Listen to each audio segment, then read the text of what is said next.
Torin and the Icy Pops. Was that not the best episode to start out the Brave Food Show? In my reading, I'm always studying. I have learned that children start out naturally as intuitive, creative eaters. And unfortunately, it's influences from the world around that child that then create food fears. Sometimes, yes, there are internal challenges with interoception, particularly related to children with autism. There might be some genetic predispositions for food-based fears with children that are within an intergenerational challenge of disordered eating. There might be kids who would like to be creative with food but have limitations due to allergies. So there are a lot of factors, both outside and within the child, that can create these barriers to food exploration. But one of the reasons why I love that Torin is one of our brave food eaters for the show is because she doesn't have those internal or external barriers in her life. And so what we get to see unfolding before us is just that sweet innocence of childhood. Like, for example, even before the camera was rolling, she took a kiwi slice and put it in her mouth and started chewing and eating. And internally I'm thinking, there's the fuzzy skin. But I checked with her mom and we're like, you know what? I don't think it's a problem. It's just not something that we typically eat. Naturally, I didn't say anything right to her. Naturally, she started realizing she liked the juicy stuff on the inside and then was able to offer the peeling to Dandy.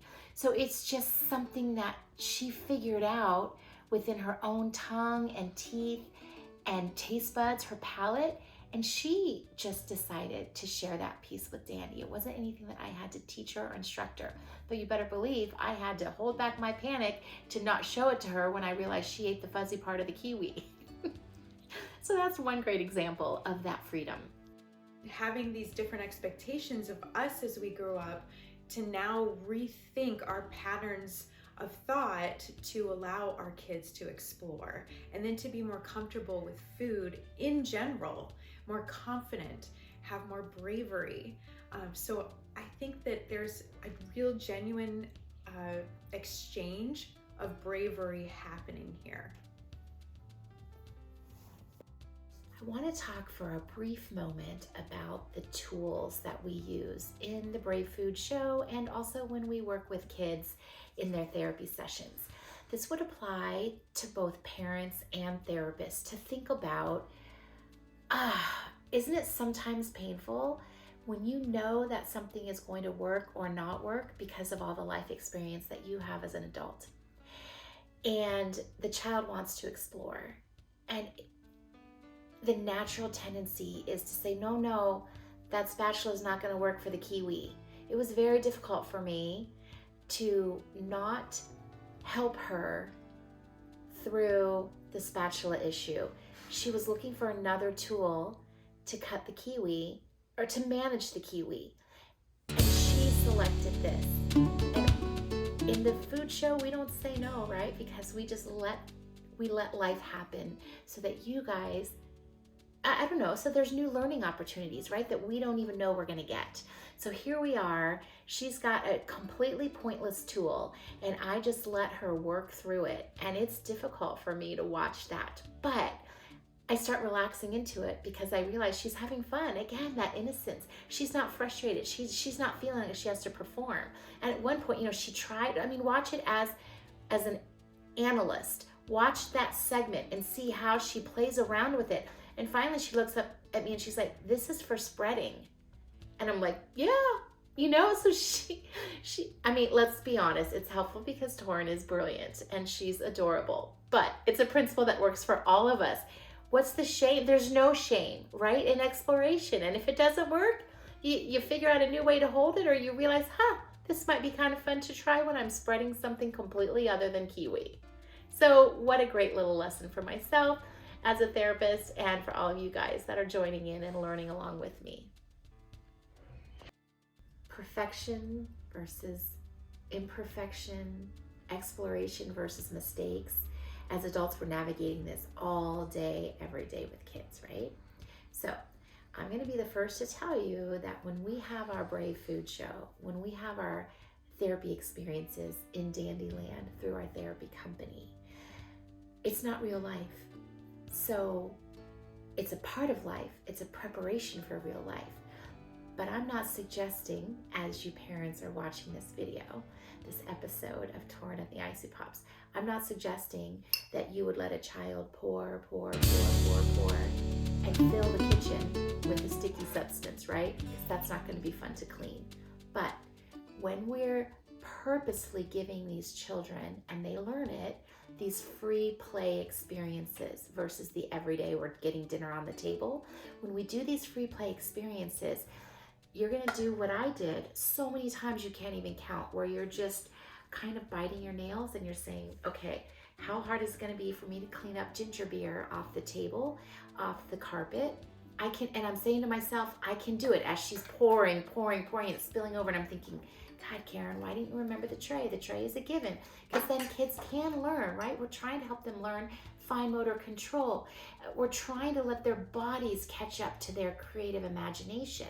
And Torin's mom, who helps me plan all of this, Camden and I knew that we wanted her to hear the sizzle of this liquid. So she had to pour. So she couldn't control and experience the magic all at the same time. So as it's happening and I'm realizing I forgot the tray, I'm not going to ruin that magical moment for her. I'm going to let it all spill out. But I am, just so you guys know, I'm human too. I'm thinking about the rest of my day, and as she's pouring, I'm saying all I'm going to have to do is take that carpet and throw it in the laundry, and I'm good. So it's okay as therapists, as parents, as aunties, as friends, as big sisters, big brothers, grandmas, grandpas, all of us. You can think in the moment how much of this is the right amount of freedom and exploration, and when do I need to save the carpet. So don't ever let the things that we do in the Brave Food Show make you feel badly for thinking differently or making different priorities. It's all good, and it's all part of the learning experiences that children get to have through careful, loving, open connections with the parents and the adults in their lives who love them.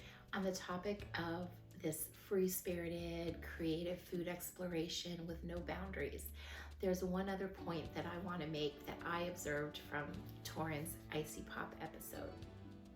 How about those little brave treats that we like to include at the end? She was very excited, right, to open these containers, kind of share with Dandy. She didn't know what they were. So the round circles were a plantain with some interesting spices on them.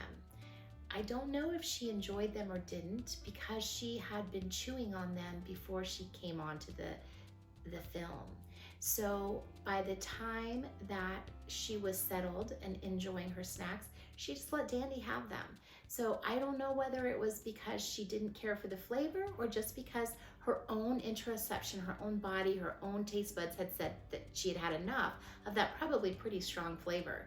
If truth be told, I have not tried those for myself yet, because I'm a little afraid of what's going on that plantain. Not a big plantain fan. I'll be brave in the near future, I'm sure. Another creative free exploration that I loved that Torin did, and that required a little bit of therapeutic responsiveness from my part, was the sprinkles, right? In our world, we think of food as good food and bad food. In my world, sprinkles would traditionally be in the bad food department. But since working with kids, I realized that there's a place for all types of foods in the right forms of moderation. But she's playing, and it's a treat. So when she took that sprinkler container and she just dumped those sprinkles on, had I said to her, oh, let's hold off, or oh, these are bad sugars, this is artificial color, you gotta limit it, then those are where those messages begin of food is not safe. So for Torin, part of it is she doesn't know the mechanics, right, of that little sprinkler. So let her learn, let her explore. We may or may not even eat the icy pops when they're done. So there's no reason for us adults to set these limiting messages to our children. A couple other thoughts that I have. One was those honey sticks. Okay, how awesome was it that she initially started out just exploring them, letting the sugar drip from it. She didn't know what the sugar was, but at one point in the episode, it just occurred to her to lick it like a lollipop. I didn't instruct her to do it, and she started out a little hesitant, but then once she realized it was tasty, she was all in, and she was working it around in her mouth, and I probably imagine her tongue even going through those little ridges to capture all the sweetness of that tool.